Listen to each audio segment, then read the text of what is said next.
for the Hunters when your name was selected, Morea Morea. Yep. Who actually told you? Did the coach ring you up, or did someone tell you, or did you read it in the newspaper, or saw it on social media? How did you find out? I think it was actually really funny because, you know, I had a really good season that year with the Central Dabaris. I ended up getting the Player of the Year. So, like, there was other clubs from overseas that you know, they were interested in you. Yeah. So, you know, but my interest was not like from what I wanted to join Hunters, but yeah, Hunters took like usually they call the squad around early November, but that time it was like they delayed it because of I think World Cup. World Cup. So it ended up like at the back end of November they called. So yeah, I was waiting, and then all these other clubs were just texting me, "Hey, we want you," and then I ended up. I think I ended up. I text my CEO about the other clubs that were interested in. So he ended up texting coach. Hey, I think Coach Stan at that time. And I texting him and asking him if he was interested in me, and then he ended up calling me. I was on my way to sign for a club at that time. Which club was it? I was Colts. Colts, I think, from Sunny Coast. Right. Yeah. And it was a feeder league for the Sunshine Falcons. Coast Falcons. Yeah. We're Justin Olam. Play. So you. We're the SB Hunters. We're gonna take it. We're the SB Hunters. Whoa. We're the SB Hunters, and we will never back down.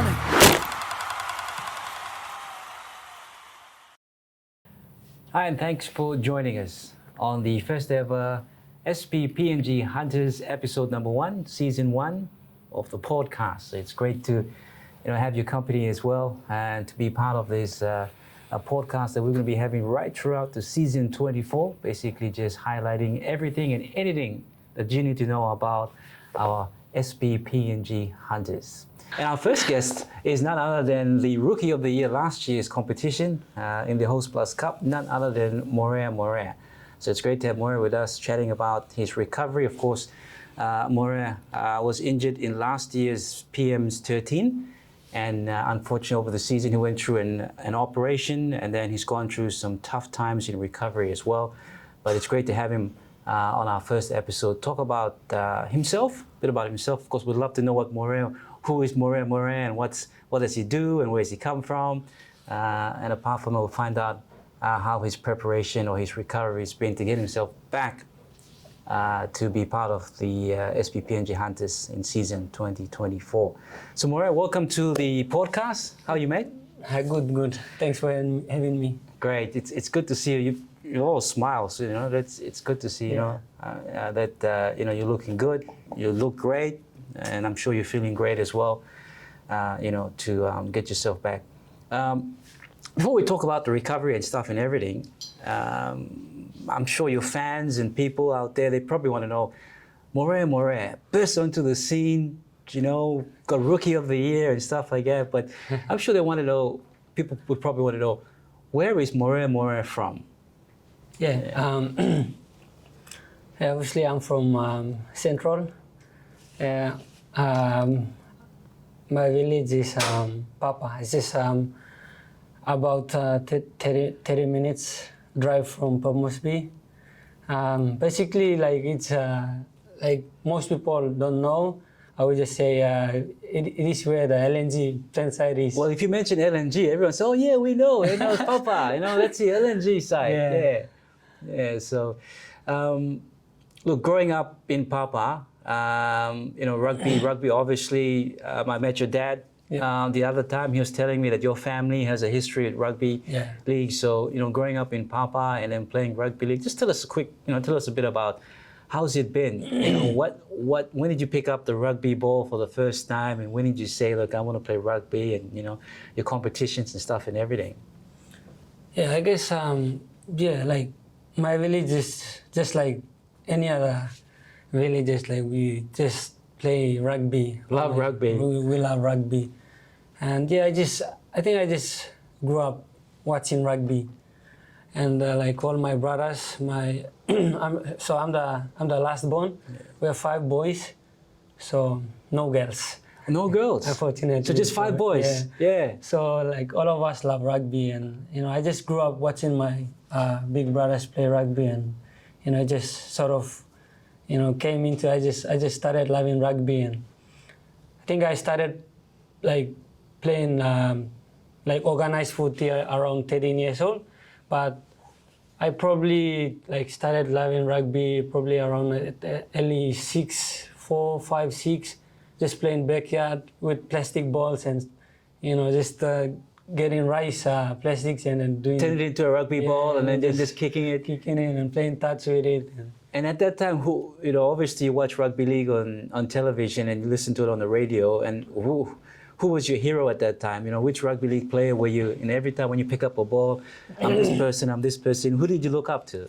Yeah, I guess I used to look up to Darren Lockyer. Darren Lockyer. Yeah. Any particular reason why? Yeah, he was he started at fullback and then and shifted to number 6. I actually started my when I was young, when I started playing rugby, I started off playing 5'8". 5'8", yeah. So yeah, I loved him because he was 5'8" then. Yeah. Like he was at his back end of his career when I started watching rugby. So he was playing 6, so I started like idolizing him. Yeah, emulating. So yeah, I loved how he played, and like he was a true leader. Yeah. When he plays. So yeah. Yeah. It's like when you pick up a ball and you're running around, you felt like you were Lockyer, throwing stuff. So, obviously you said by 13, 14, that's when you started playing competitively, participating in your village competitions. From the village level, how did you get into, you went into a competition like a Digital Cup, which team did you? Yeah. Or how did you get selected, come into? Yeah, I think we so from our village competition, I think I was 17 then. So yeah, and then like there was a competition, like we call it Motukoita, and also Hiri Rugby League competition. And then we just formed a select side from the village, and then we started competing with other villages. And then I started my confidence from there. And then I think that's where I was playing outside of my village. So obviously you got selected into the Digital Cup team. Which team approached you first to say, come and play for us in the Digital Cup? Obviously Central Dabaris. Yeah, I think the CEO approached me first. Yeah, and then I've got, I was in school at Yarowari. I was in grade 11 and we were playing grand final, and then I got selected for bypass, but it didn't, unfortunately it didn't happen. So at the end of that year, I joined the precision for Dabaris. And then, it was history from there. How did it feel, to play for, represent the Central Dabaris and, play in a semi-professional competition like Digital Cup? How did it feel for you? Yeah, I think, it feels special. Like every time, when you go around and all these Central people say, oh, that's him. Yeah. And then like some people just suddenly text you and say, oh, we are so proud of you. Yeah. I think like it gets a lot of pride playing for them. Yeah. I think Central is a really proud province, and representing them in the Intercity Cup is really huge for me. Obviously, you've had a lot of history with Central Province Rugby League, greats, players that come from the Central Province as well, and you looked up to them. So from the Dabaris, you got selected into the Hunters. How did it feel when you were in the train-on squad for the Hunters when your name was selected? Morea Morea. Yep. Who actually told you? Did the coach ring you up, or did someone tell you, or did you read it in the newspaper, or saw it on social media? How did you find out? I think it was actually really funny because, I had a really good season that year with the Central Dabaris. I ended up getting the player of the year. So like there was other clubs from overseas that they were interested in you. Yeah. So but my interest was not like from what I wanted to join Hunters, but Hunters took like usually they call the squad around early November, but that time it was like they delayed it because of I think World Cup. World Cup. So it ended up like at the back end of November they called. So I was waiting, and then all these other clubs were just texting me, hey, we want you. And then I ended up, I text my CEO about the other clubs that were interested in. So he ended up texting coach, hey, I think Coach Stan at that time. And I texting him and asking him if he was interested in me, and then he ended up calling me. I was on my way to sign for a club at that time. Which club was it? I was Colts. Colts, I think, from Sunny Coast. Right. Yeah. And it was a feeder league for the Sunshine Coast Falcons. We're adjusting all of them. Play. So you were actually on your way to go and sign for the Colts when you got the call from Stanley Teppen. Wow. What about timing? I was just. He called me. Actually, I went to the shop when he called, so I didn't answer. I came back and I saw the missed call. And then I texted. I ended up calling, and he said, "Hey, Morea, how are you?" And I said, "I'm okay. Hey, I'm gonna send you your offer letter." I was so happy that time. Wow. And then we ended up just leaving that contract. It's like the news of being in the Hunters just overwhelmed you that you just said, hey, this was a dream though. Well, that was awesome. So who was the first person you actually told? Did you ring your family? Who was the first person? Was your dad, your mom? I was actually in the car with my uncle. He was, his name is Solo Damena. So he's actually one of my mentors. When I was small, he used to encourage me and all these things. So he was the first to know. And then we ended up having some we ended up having lunch together, and then he told my parents about it. So wow. And your family was just so excited. Yeah, they were so excited. I think like a few moments later, the whole village. It just spread like wildfire. Everyone's like, Morea is in the Hunters. So obviously, you got your offer, but then you had to perform again because preseason training and stuff like that. How was it? What were your expectations coming into the Hunters camp? Because you had players that have already played before, and you being a new kid in town. What did you feel that you had to do to secure your spot in the Hunters team? I think like before coming into the Hunters, I heard a lot of stories about Hunters being so tough and the training the pre-season stuff, and I think I just came in just hoping I'll just put my best foot forward and just accept whatever that is thrown to me and just do my best. I think I came here competing with probably 3 fullbacks. And then it was huge that I got the first call up. But it was a tough pre-season. We had to go through a lot. Like early morning we get up around 4, 3, just come to field or run probably 3K, 4K, even mountains. Very competitive and very quite different. But it's up at a level where different type of. I think training. it's just what the competition needs. Like probably like if you in this competition you need to train in that level in that intensity. To get ready for that that year. Obviously being selected, you said competed with 3 other guys, and you got the call up to play fullback for the Hunters.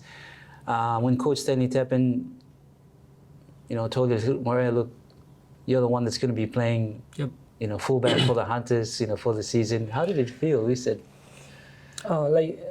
I was so happy. You couldn't believe it. Just like, yeah, wow. I remember being so happy. Like, Yeah. you know, just being the new kid on the block, Yeah. and then just getting the belief of the coach Stanley Teben was really huge for Yeah. me. At the same time, I was a bit nervous. Yeah. Like I was thinking a lot about the game, Yeah. whether if I'll be performing or not. It was Yeah. like, I was nervous.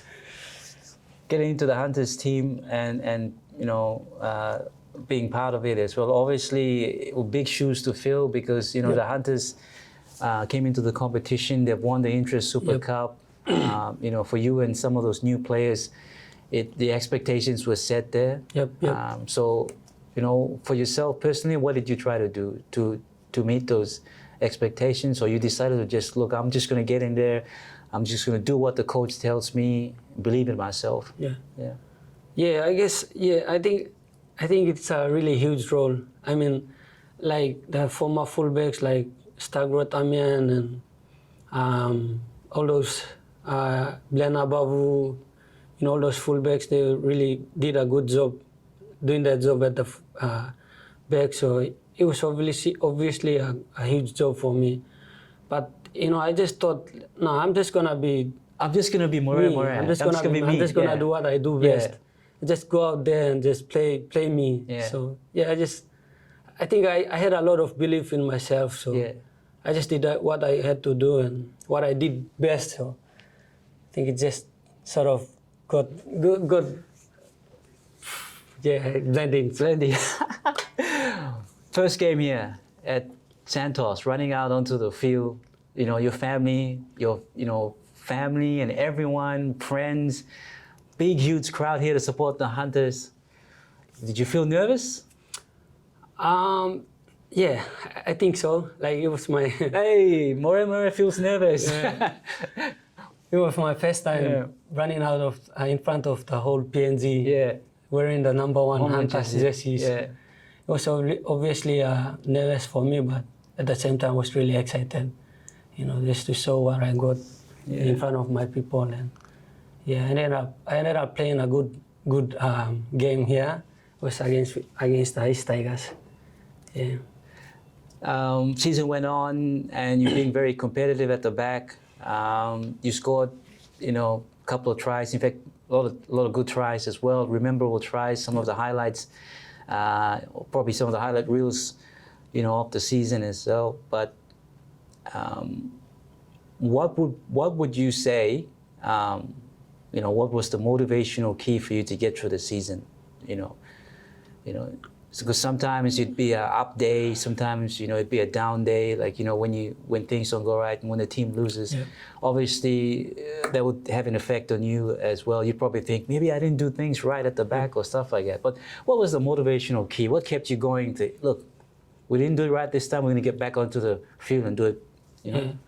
I think, like, every game, I remember just believing in myself, I guess. And, you know, we just took every game one at a time. And, obviously we had really, like, there are many times where we just win and sometimes we lost. We had our ups and downs. And I think we just took every game at a time.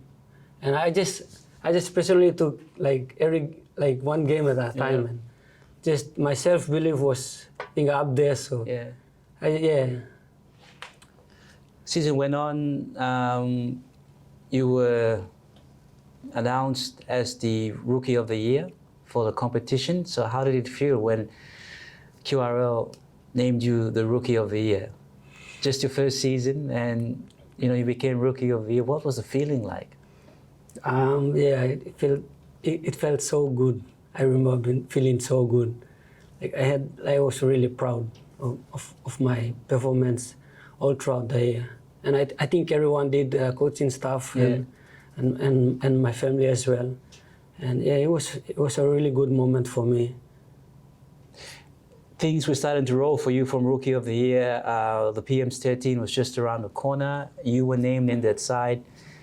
You know, training went well until when you got onto the field, and then the devastating injury that you had. But before that, being named in the PM's 13, that was just another added, you know, on top of your successful season that you had. Yeah, I remember. And I actually didn't like. They sent me an email about it.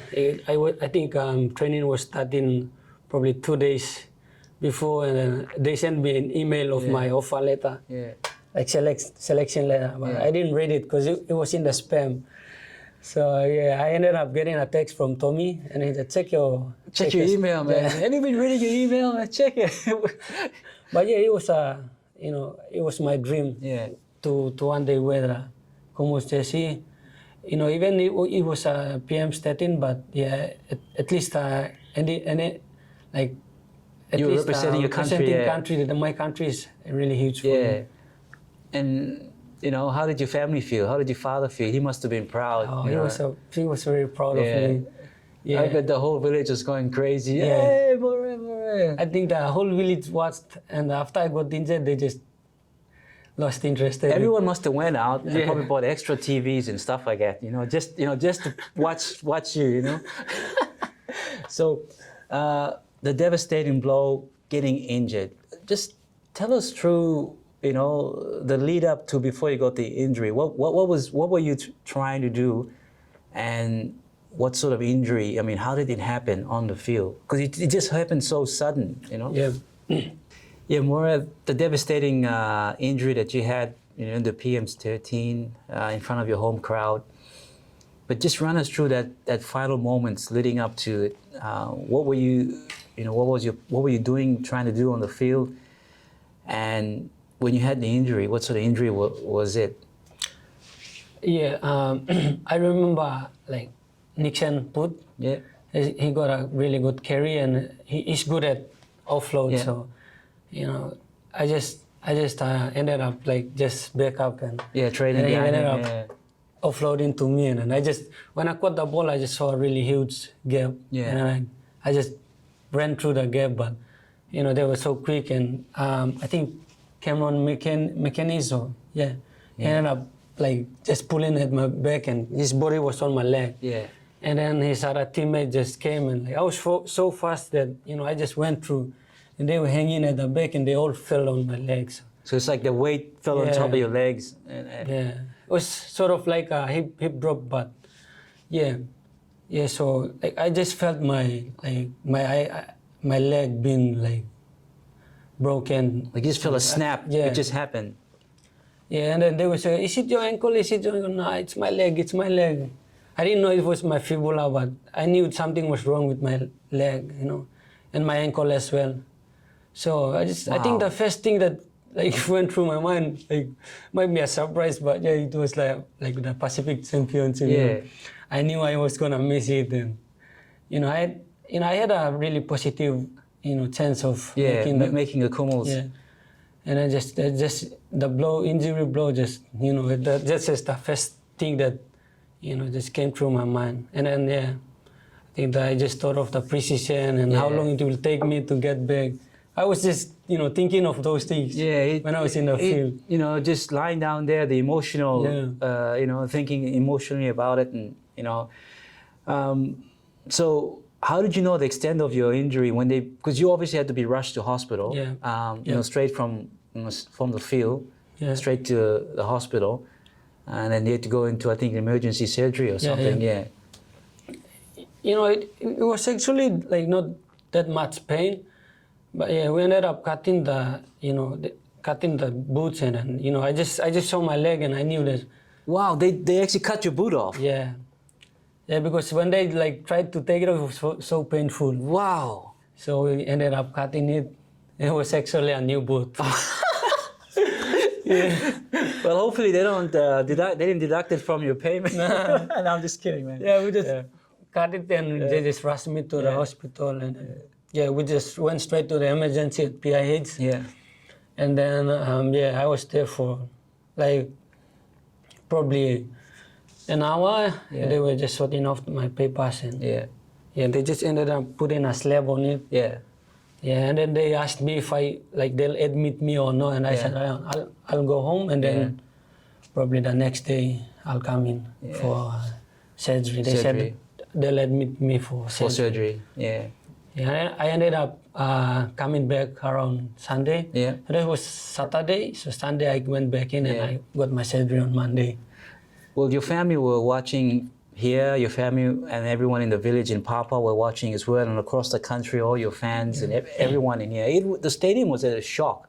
Yeah. You know, I was actually here, and when I saw it, I was like, oh, wow, that's, you know, because you just gone from your career from there, bang, bang, up there, and suddenly it's just hit. And everyone was like, oh, no, you know.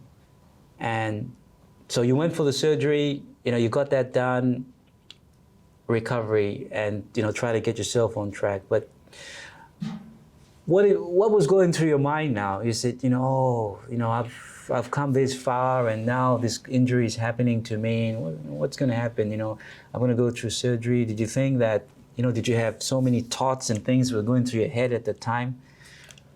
Yeah, I think, obviously a lot of things were going through my mind. I was really, like, it was the worst time, like, it's like, one of my worst. Yeah, why me? You know, you know, you're probably thinking, gee, did I do anything wrong to deserve this? Come on, man. Like everything was just going so good, and suddenly, you know, it was a huge blow for me. Yeah. But I was really lucky that I got my family. Yeah, to support family there. They were really so supportive of me. My wife. Yeah. Like, he was there the whole time. She didn't even sleep when I was in PIH. And your two kids too were worried about you as well. My parents were just sleeping outside. Wow. PIH around just underneath the tree. Wow. Yeah. And I bet everyone in the village too were concerned, you know, about your health. Yeah. Yeah. Like everyone, as I said before, like when they were watching and then like everything, when I got the injury, like everybody just lost interest in watching it. Watching the game. Down. They probably turned off the TV. But like I said, I had a really like supportive people during my recovery, like my parents, and then, you know, Puna. Yeah. Yeah, they ended up getting me to one of the rooms at the workplace, and then, just, you know, helped me recover. And then Hunters too did a lot of, you know, in my reviews they spend a lot. Yeah.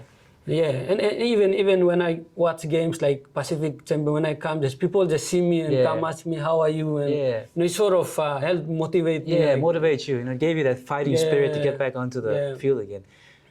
Now let's talk about obviously recovery. You know, you had to go to recovery. So tell us about your recovery process. Obviously, recovery means that physically, but it has to be mentally as well. Because mentally, you've got to get yourself focused back on, you know, you start thinking, I went up there and then I've come back down. It's like starting all over again. Yeah, you know, sometimes I had breakdowns though. Yeah. Like, I ended up, you know, sometimes I cried. Wow. Yeah. Like so, just trying to give up. You know, it was really hard though. Yeah. It was really a hard time for me. But yeah, I think I just people helping me a lot that time. Yeah, I just... Like, you wanted to give up, but then you had support, like, you know, Hunter's team and managers and the players supported you. Your parents were there for you. My fans also. Your fans and family, people kept, I bet, killing you, text messages calling you, Morea and stuff like that. You know, well, you could say like the rest of the country, you know. I think, just being able, like people being able to just reach out and just, you know, ask how I am and all that stuff. It just motivates me, and, you know, like I had a family too, so, you know, I just like at the back of my mind, I need to get back and just try to provide for my family. That's right. That sort of thing. But I think like one thing is this. I looked at the positive side of it. Yeah. You know, like I was. Like during last year's precision, I was really lightweight, and, you know, I had a lot of demands about my weight where I need to, you know, get to a certain weight and bulk up. After I got my injury, like I looked at it as a positive way, and I said, oh, okay, this is like time for me to just sit down, relax, and just keep eating and keep eating good food and just gain a lot of weight. Get a good nutrition plan in place. And I think just Puna just like they helped me a lot on that side. So I did gain a lot of weight, and it was good. I felt good about this injury too. It was bad, but I just said, oh, this is good. I just need to sit down. I think like the Lord works in mysterious ways. Way. So he knew what I needed, so he just hey, look, we'll take a break there, and let's do this and stuff, and So I think that's just God working in mysterious ways. Wow, that's amazing. So going through your recovery, many of our probably people watching right now, they some probably don't have a fair idea what you go through recovery. Just give us a summary, like overall, and what you needed to do in recovery. Obviously, you had to do some training, you had to do some physical tests, maybe swimming. What are some of the things that you had to do? I think after surgery, the first 3 months, I just followed the doctor's instructions, just kept my doses and kept it in. But after probably like 3 months, then I started putting weight. Obviously, I lost a lot of muscles and that sort of thing. So you needed to bulk up again, So on my left leg, I lost a lot of weight. It was like really unbalanced. So when I started like putting weight, I came back, and then the rehab was really tough. It was painful as well. I had to try to put back those muscles that I lost. It was really a short like distance training, but it was really tough. Sometimes I feel like giving up, but I love rugby and I'd do anything. That's right.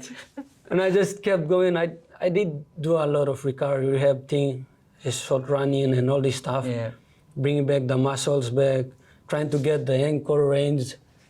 So it was really tough. So how do you feel now after recovery purpose? Season is just around the corner. The Hunters, they played an inter-trial match. You were not there because you're still in recovery. They've got one trial match that's done. I think they've got one more coming up as well.